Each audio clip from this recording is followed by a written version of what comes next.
नमस्कार। We have a rich cultural heritage. हम लोग बड़े गर्व के साथ ये कहा करते हैं और कहना भी चाहिए।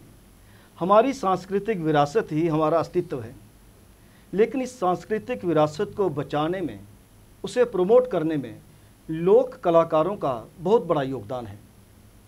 अगर वह अपने काम के प्रति उदासीन हो जाते हैं तो फिर अपनी सांस्कृतिक विरासत को बचा पाना नामुमकिन है। अस्तित्व के इस अंक में आपकी बातचीत करवाएंगे एक ऐसे ही डोगरी लेखक और लोक कलाकार से जो अपने व्यक्तिगत स्तर पर प्रयास कर रहे हैं ताकि अपनी सांस्कृतिक विरासत को बचाया जा सके। खजूर सिंह जी, सर आपका एक्सेप्शनल स्टूडियो में बहुत बहुत स्वागत है। शुक्रिया।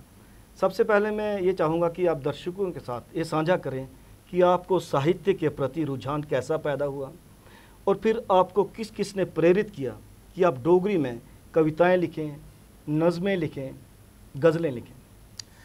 देखिए, जब मैं 9th 10th में पढ़ता था, बचपन में। हाँ, बचपन में, तो हमारे गांव में एक प्रोग्राम हुआ था मजदूर किसान सभा का जी। और उसमें एक बिलावर के जो थे वो उसके प्रेसिडेंट थे शायद। अच्छा। और वहाँ पर मीटिंग हुई तो कोई 250-300 आदमी इकट्ठा हुआ हमारे गांव में जी। तो मेरे पिताजी उस वक्त जिंदा थे जी। वो भी मुझे भी साथ ले गए। अच्छा। वहाँ पर रुमाल सिंह पड़वाल जी आए थे, उनके साथ। रुमाल सिंह पड़वाल डोगरी के बहुत विख्यात कवि रहे हैं। हाँ, तो जब उन्होंने कविता बोली उनको गार्ड करके पुकारा जाता था तब। अच्छा। बाद में वो शायद प्रमोट भी हुए। अच्छा। मगर फॉरेस्ट गार्ड। हाँ, फॉरेस्ट गार्ड। अच्छा। तो हाँ, फॉरेस्ट साहब, तो उनको बोला गया कि आप कविता बोलिए। उन्होंने पहली कविता बोली, पहला प्रे और दूआ प्रे। अच्छा। ये उनकी दोनों कविताएं थी। आज भी मुझे एक याद है कि लगे ना प्रे पर यह दे पहले भी ऐसी कह रहे। अच्छा। इस किस्म की कोई कविता थी। अच्छा। तो जब बोली तो सारे लोगों ने बड़े ध्यान से सुना और बड़ा अच्छा लगा। तो जब वो ख़त्म हुआ प्रोग्राम तो वापस आ रहे थे, पिताजी मेरे ने बोला कि बच्चा ये होती है पढ़ाई। अच्छा। तो फरास्ता साहब ने कविता बोली, कितनी अच्छी थी और कितनी खूबसूरत कविता बोली है। तो आप भी कुछ करो, आप पढ़ रहे हैं तो कुछ ऐसा काम करो कि जिससे लोग याद करें आपको। मेरे मन में कुछ उत्सुकता होगी कि कविता लिखनी। तो कहा जा सकता है कि प्रेरणा आपको दोनों से मिली। हाँ, उन्हीं से मिली। रुमाल सिंह पड़वाल जी से और पिताजी से भी। बिल्कुल। पिताजी मेरे देखो वो अनपढ़ थे बिल्कुल। अच्छा। मगर वो किस्से पढ़ने के बड़े शौकीन थे और उन्हें किस्से पढ़ने के लिए हिंदी सीखी। अच्छा। लिखना नहीं सीख सके, हिंदी पढ़ लेते थे वो सारे किस्से। तो अनपढ़ थोड़ी कह सकते हैं। हाँ, लिखना नहीं आया लेकिन पढ़ना तो आया। पढ़ना आया, हमें भी पढ़ाते थे फिर वो। अच्छा। तो इस तरह से मैं थोड़ा इंस्पायर हुआ उससे। अच्छा। उस वक्त जब मैंने मैट्रिक किया तो मैंने पढ़ाई छोड़ दी थी। अच्छा। मैट्रिक करके तो फिर मैं ऐसे ही अपने एंजॉय करता था, ग्वाली करते, घर का काम करना, वैसे रहना।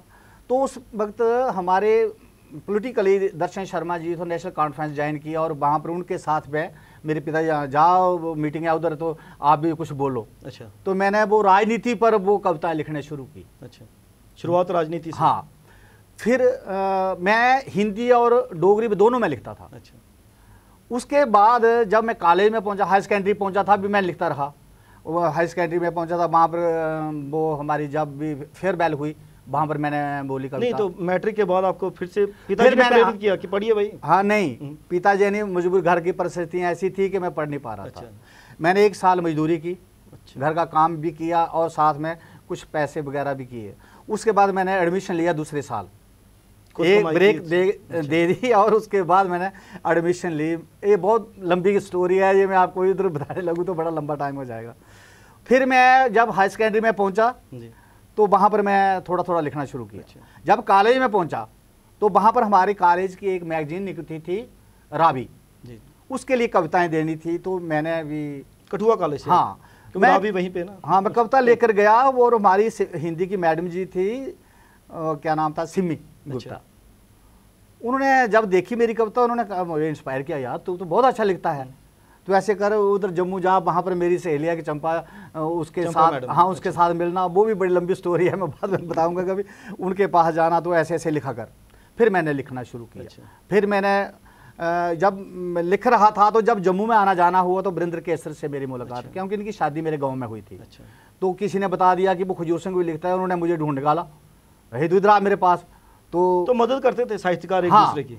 वो फिर उनके साथ मेरा जाती तौर पे ऐसे भी बड़ा करीबी रिश्ता था। अच्छा। वैसे हम जीजा करके कहते कि हमारे गांव में शादी हुई थी, तो उनके साथ जो घनिष्ठता थी, उनके साथ ही मेरे मुशायरों में आना जाना, जम्मू में जितना भी है जो साहित्यिक वातावरण था इनके साथ जुड़ने का जो कारण बना या माध्यम बना वो वीरेंद्र केसरी जी थे।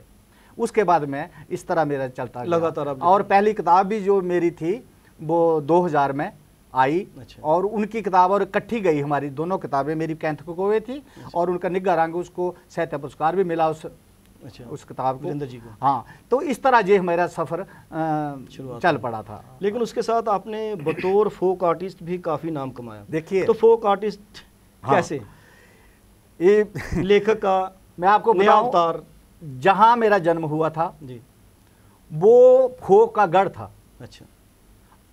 कोई भी किसी के घर में कोई शादी लड़के की खास, मैं चाहूँगा कि दर्शकों के साथ उस स्थान का भी जिक्र कीजिए जिसे आप गढ़ कह रहे हैं, तो बहुत ही यादें लोगों की सिमट आई। मैं आपको बताऊं कि जब भी वहाँ पर गांव में कोई शादी लड़के की होती थी, जब यज्ञ वगैरह मोक्ष करते थे लोग, तो गांव का नाम क्या है? हाँ, नगरोटा प्रेता। अच्छा। और उसके सराउंडिंग गांव भी, तो ये एक तारमानपुर के नीचे उसके आंगन में बसा हुआ एक गांव है मेरा।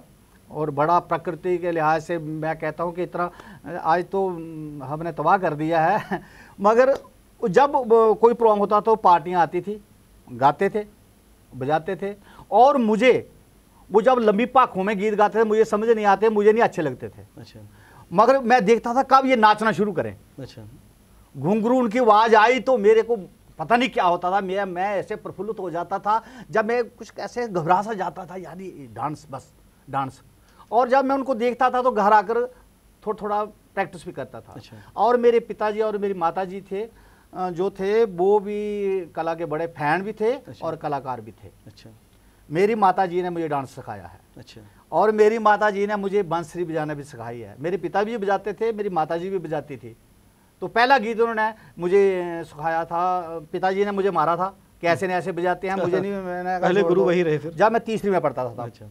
तो फिर उन्होंने कहा कि ये ले 50 पैसे की बंसरी आती थी। अच्छा। हमारे उधर इकबाल की दुकान थी, तो लेकर आना, तो मैं तेरे को सिखाऊंगी। मुझे नहीं पता था ये इनको आती है बंसरी। अच्छा। जब मैं लेकर आया तो जब हम चूल्हे पर बैठे थे अंदर खाना बनाना, हाँ चूल्हे पर, तो उन्होंने कहा ऐसे कर, मैंने बोलाई वो ऐसे बजाना, नहीं ये नहीं, दूसरी ला, ये ऐसे वाली। अच्छा। वो दूसरे बच्चों वाली होगी। हाँ, तो वो कहती है ये बंसरी नहीं होती है, इसकी आवाज़ नहीं होती है। अच्छा। जब मैंने वो लाकर दी उसको तो उसने, हम दोनों बैठे थे। अच्छा। वो खाना बना रही थी, उधर बैठी थी, तो और मैं चौंके उसके पास बैठा हुआ था। तो उन्होंने क्या कहा, पहला गीत गाया, इससे ग्रां दिया लंब रहे ने शोरूम की लिया समझाई तो बताइए सीटी मार दे बंसरी में। वाह।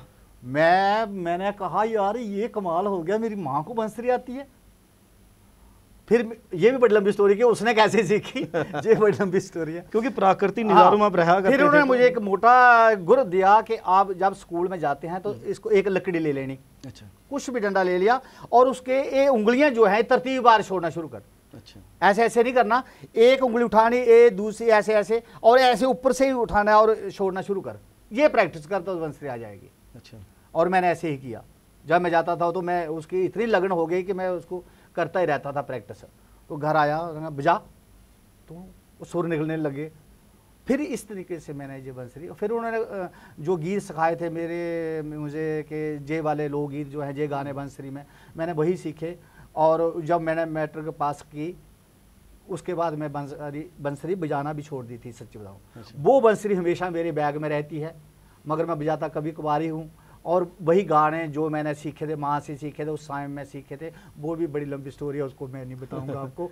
तो वो मैंने, तो फोक की तरफ आपका रुझान, फिर मैं वो डांस तो मुझे आता था जब स्कूल में परफॉर्म करता, 26 जनवरी या 14 नवंबर होता था, उस 14 नवंबर होता था, तो उसमें जो स्कूल में आइटम्स दी जाती वहाँ पर मैं डांस भी करता था, गाता भी, फोक गाता था। उससे भी मुझे ये डांस मुझे अच्छा था, बहुत अच्छा था। जब मैं 9th 10th में पहुंचा तो मैं चला गया दूसरे गांव में, पलासी में। अच्छा। हाई स्कूल वहाँ था, वहाँ पर क्लब था रामलीला। अच्छा। मैं रात को डांस करता था। अच्छा। मैक्सी पहन कर लड़की बनकर और वो लड़कियों वाला डांस मैं करता था। तो वहाँ से मैंने ये डांस मुझे आ जाता था। कभी शादी मैरिज में हुई किसी की तो बस वहाँ पर डांस कर लेता था। तो माता मेरी मुझे स्टेप भी सिखाती थी। अच्छा। मेरे बड़े भाई भी अच्छे डांसर थे। अच्छा। गाते भी बहुत अच्छे थे मेरे बड़े भाई फोक। मेरे पिताजी भी फोक गाते थे। और पाखों वाली बात जो है वो, तो ये तो जीन्स में हुई ना बात। हाँ, वो मेरी माता मतलब चाचियाँ ताइयाँ जो मोहल्ले में बैठ जाती थी, जब भी टाइम होता था तो गाती थी। तो मुझे इससे ये मैंने ये सीखा है। मगर इसमें जब गीतड़ू में आया तो ये भी बड़ी लंबी स्टोरी है कि एक प्रोग्राम होता था जलंधर में, डुग्गर दर्पण शायद, अब मुझे लगता 15 या 20 मिनट का कार्यक्रम हुआ हाँ। करता था जब जम्मू में दूरदर्शन नहीं था। तो वो जम्मू में नहीं आता था, वो सांबे तक रेंज थी उसकी, वो हम लोग देखते थे, वो भी ऊपर से एंटीना हिला हिला के। हाँ।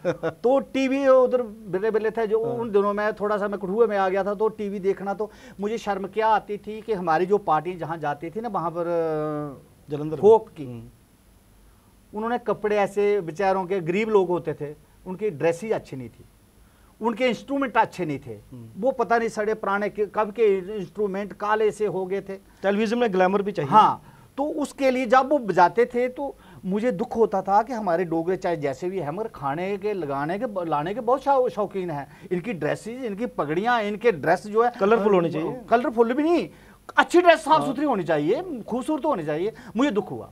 तो जब मैं एक बार केसर मेरे साथ थे तो मैंने कहा जीजा जी मैंने सेक्रेटरी साहब से बात करनी है कि भेजते तो कल्चर अकेडमी वाले हैं, तकरीबन ये भेजते हैं, टूरिज्म वाले भेजते हैं।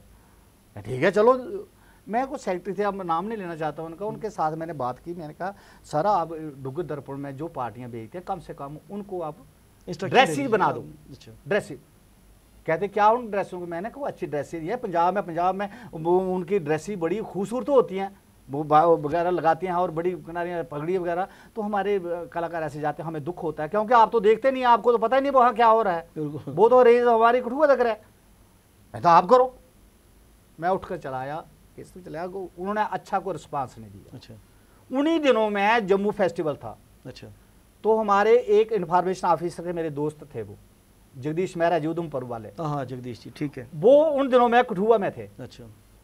मैं कठुआ में कभी आता था, मैं चला गया था। और जगदीश मेहरा, मैं आपको बता दूं, जगदीश मेहरा अपने बहुत बड़े कलाकार रहे हैं रेडियो के, स्टेज के, और मेरे बड़े अच्छे, इसी कारण कलाकार को देख लेता है। देता है, बिल्कुल। तो उन्होंने बसोली में फ़ोन किया, उन्होंने मुझे एक मैसेज दिया कि आप किसी पार्टी को का नाम लिखकर भेजें मुझे, मैंने भेजनी है जम्मू। अच्छा। मैंने कहा कि मेरा नाम लिख लो। कहते यार तू पार्टी तेरी है। मैं कहा बना लेंगे पार्टी। तो पार्टी मैंने बना ली, मैंने गाने वाले लड़के थे उनको तैयार किया और जम्मू फेस्टिवल में आ गया। जब जहाँ मैंने परफॉर्म किया थोड़ा सा रिहर्सल में रात को, तो सभी ने मेरे को बड़ा सराहा। और उसके बाद जब मैंने मुबारक मंडी में प्रोग्राम दिया तो मेरी जय जयकार हो गई। तो मुझे उससे मैं इंस्पायर हुआ और ज़्यादा और ज़्यादा और ज़्यादा। तो इस तरह से मैंने गीतड़ू में प्रवेश किया। मैं चाहूँगा कि दर्शकों के साथ थोड़ा सा आप साझा करेंगे गीतड़ू, कोई अगर आपको याद आ पड़ रहा हो तो कोई ऐसा गाना गीतड़ू या कोई भी सॉन्ग, कोई भी ऐसे हम गाते थे। इसमें क्या होता था कि गीतड़ू में जरूरी नहीं है कि हम फोक ही गाते, दूसरी कोई भाषाओं के गीत भी जो है उनको गाते थे। मगर ऐसे शुरू करते थे हम, पहले कोई शेर लेना, उसको थोड़ा लोगों को आकर्षित करने के लिए थोड़ा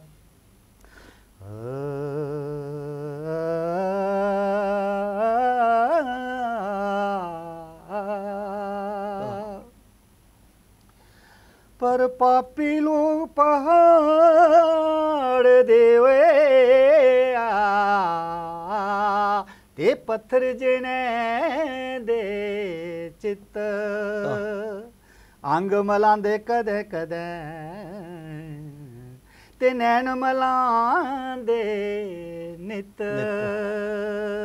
फिर उसे आगे लग जाता है वो राती जाग अथरुंदा कुन लाया होए दुध की मथानी पुछ दी हो राती हो राती हो राती जाग अथरुंदा कुन लाया होए दुध की मथानी पुछ दी।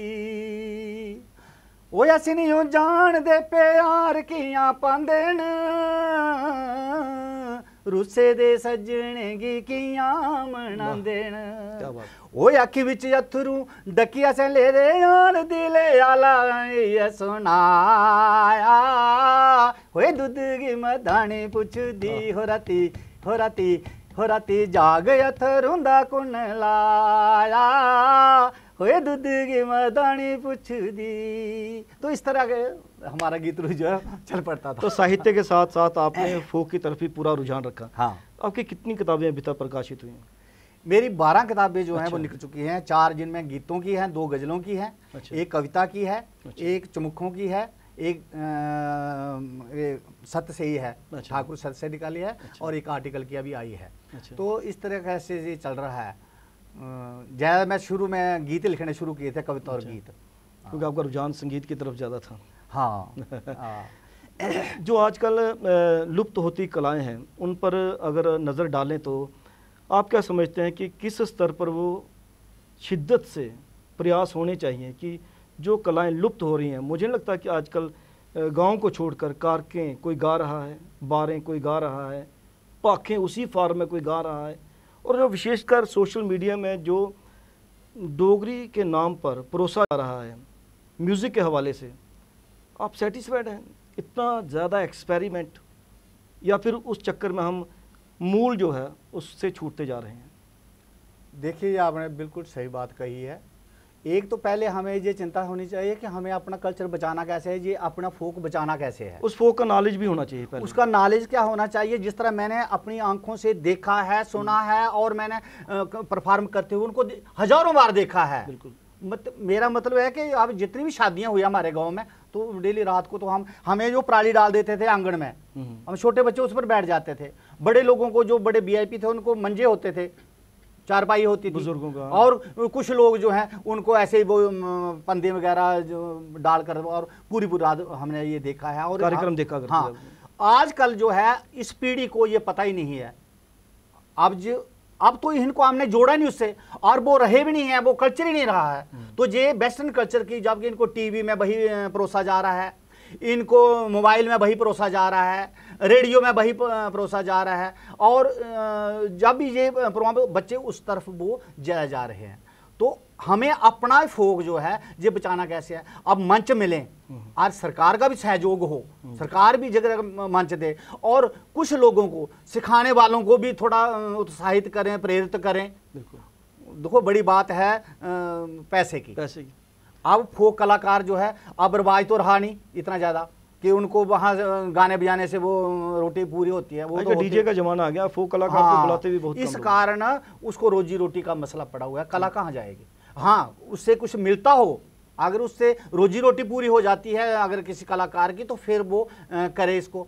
इस कारण बड़ा नुकसान ये भी हो रहा है कि रोजी रोटी का मसला है। तो वो कल्चर जो है, इन बच्चों ने तो देखा नहीं, ये उसको अडॉप्ट कैसे करेंगे? ये उसको इनको पता ही नहीं है उसकी बैकग्राउंड क्या है, उसके पीछे की हिस्ट्री क्या है, इतिहास क्या है, और उन जो कलाकार थे उनको ये जानते नहीं है। लेकिन जो फोक कला हमारी है, मैं एक बात और साझी करना चाहता हूँ दर्शकों के साथ कि फोक में जो दम है, जो रिदम है फोक का, जैसे कि कुछ रील्स हाल ही में बड़ी दूर इंटीरियर गांव में जो लड़के रहते हैं उन्होंने गाए हुए वो गाने फोक बेस पे, देखिए, तो वो तो वायरल हो गए। एक खुशी की बात बड़ी है, मैं इससे बड़ा खुश हूँ कि उधमपुर में ब्राह्मण को, क्या सुभाष ब्राह्मण, क्या नाम है, ब्राह्मण, अरविंद ब्राह्मण, और बेहतरीन जो पाखे हैं ना, बहुत से लड़के हैं वहाँ के। हाँ, उसकी जो पार्टी है ना, जो मैंने यूट्यूब पर देखी है, मैं इससे खुश हूँ कि वो बचा गया। ऐसे बहुत से पाक की देखो, इसकी भी बड़ी स्टेजें अलग हैं, ये बड़ी किस्म की पाक है, हर इलाके की अलग अलग पाक है। चंबियाली, चंबे वाले चंबियाली पाक, बंदरालते की बंदरालती पाक, पुंगास्ती पाक, पुंगास्ते की पुंगास्ती पाक, जुमाली पाक अलग है। और इसकी और भी शेडें हैं, जिस तरह रागणियाँ हैं, इस तरह इसकी और भी शेड्स हैं जो हैं पाकों की है।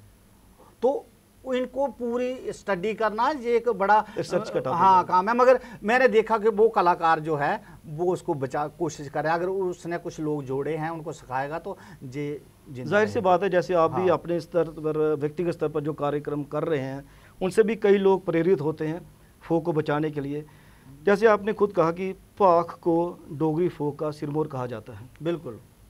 अंत में अगर आपको कोई पाख याद आ रही हो तो मैं चाहूँगा दर्शकों के साथ थोड़ी सी पाख, अगर पता क्या है, ये 4-5 कम से कम भी 5-7 आदमी नहीं था, 4-5 आदमी हो, 5 आदमी हो ना, इसमें क्या होता है कि एक मुरीदार होता है जो स्थाई उसको गाता है, उसके बाद परथी होती है, परथी डालने वाले अलग होते हैं, एक स्वाई देने वाला होता है, पूरा ग्रुप रहता है। हाँ, उसका अलग अलग उनका वो परफॉर्म करने का है। मैं सोच रहा थोड़ा सा डेमो अगर मिल जाता। कड़ा चुकी ओ गोरी पानी है चली है, कड़ा चुकी ओ गोरी पानी है चली है, मेरे भी बाजी वो चली है सरुआ देवा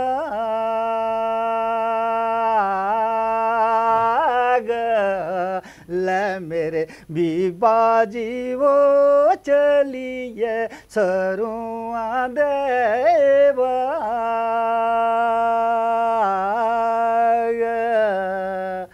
कड़ा चुकी कड़ा परी ओ गोरी टारी पर तरे आ, कड़ा परी ओ गोरी टारी पर तरे आ, मेरे भी बाजी वो पे ये दे पूछ सुख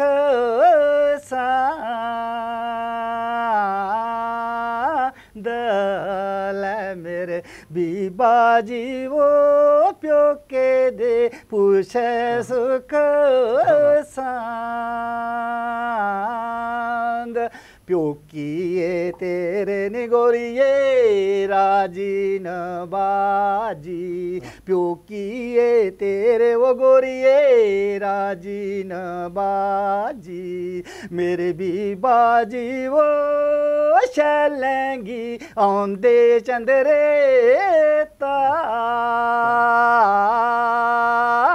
पल, मेरे भी बाजी वो शैलेंगी औंदे चंदरे ताप, बाइंदे कंगन बैदा खोड़ी खोड़ी दिनी है, बाइंदे कंगन बैदा खोड़ी खोड़ी दिनी है, मेरे भी बाजी वो शैलेंदा कर जो चंगा इलाज,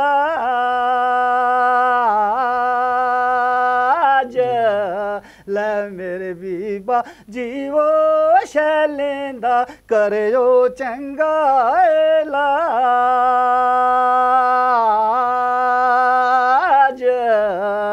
बाइंदे कंगन गोरिये बाई बिच रैन दे, बाइंदे कंगन गोरिये बाई बिच रैन दे, मेरे भी बाजी वो शैलता होंदे दगे बाज, ले मेरे भी बाजी वो शैलता होंदे दगे बाज। वाह क्या बात है। फोक क्रिएट्स म्यूजिक मैजिक। हाँ, एक बार अगर इसके साथ परथी डालने वाले स्वाई देने वाले हो ना, हाय हाय हाय, फिर तो ये बड़ा मैजिक बनता है। हाँ, बड़ा हो जाता है। आपने जादू बिखेर दिया सर फोक के माध्यम से। आप एक बात और इसके साथ, ये पाखें जो मुझे आती थी, मैंने देखो गीत जो है जिस रस का गीत है उसको वही अगर संगीत ना दिया जाए तो बेड़ा गर्क हो जाएगा। ये जितना हमारा डोगरी फोक है ये सब पहाड़ी राग में गाया जाता है। अगर इसको पहाड़ी राग नहीं मिलेगा जो आज गा रहे हैं ना, दूसरा वेस्टर्न कल्चर के साथ मिलाकर बेड़ा गर्क कर रहे हैं, क्योंकि उसका जो उसका रस है ना वो खत्म हो जाता है। जिस तरह मैं लिखता हूँ, मैंने सावन महीने पर बहुत गीत लिखे हैं जो मेरी किताबों में पब्लिश हो चुके हैं। देखो मैं सुनाऊँ आपको, अब सावन महीना आ रहा है तो कुदरती अंदर से वो निकल रहा गया, जो प्रकृति का दृश्य है वो पहाड़ों में। अब यहाँ की जनरेशन बच्चों ने कहाँ देखा है वो।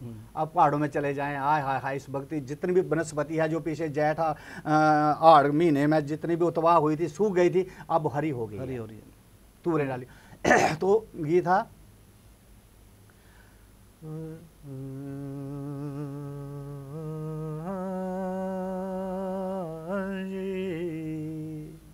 भूल गया, सोना बदलू पुया आई गे दे ते गुप नेरा पाई गे दे, कल्ले जिया कब रावो वेरिया, ओ मीना सोन कार आवो वेरिया,